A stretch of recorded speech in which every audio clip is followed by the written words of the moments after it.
Hi friends, welcome back to Ambika vlogs. ఇవాళ curry వచ్చేసి తలకాయ కర్రీ అండి. కుక్కర్ పెట్టేసి ఆయిల్ వేసి గరం మసాలా వేసి పచ్చిమిర్చి ఆనియన్స్ అలాగే పుదీనా కొత్తిమీర వేసిన తర్వాత వేగిన తర్వాత అల్లం వెల్లుల్లి పేస్ట్ వేసుకోవాలి. తర్వాత పసుపు, ఒక సన్నగా తరిగిన టమాటా వేసుకోవాలి. కాస్త వేగిన తర్వాత మన శుభ్రంగా కడిగిన తలకాయ కర్రీ అంటే బాగా కడగాలండి. తలకాయ అంటే చిన్న చిన్న బుక్కల్లా ఉంటాయి అన్నమాట. బాగా కడిగిన తర్వాత వేసిన తర్వాత ఒకసారి మొత్తం మిక్స్ చేయాలి. మిక్స్ చేసిన తర్వాత కారం అనేది 3 టేబుల్ స్పూన్ కారం వేసుకోండి. అంటే మీరు ఎంత తినాలంటే అంత కారం వేసుకోండి. నేనైతే 3 టేబుల్ స్పూన్ కారం వేసాను. అలాగే ధనియా పౌడరు, కాస్త గరం మసాలా వేసుకొని ముక్క మునిగేదాకా వాటర్ వేసుకోవాలన్నమాట.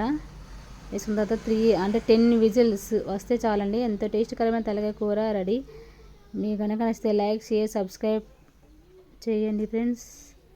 Bye friends. సగం అయిపోయాక వీడియో పెట్టా.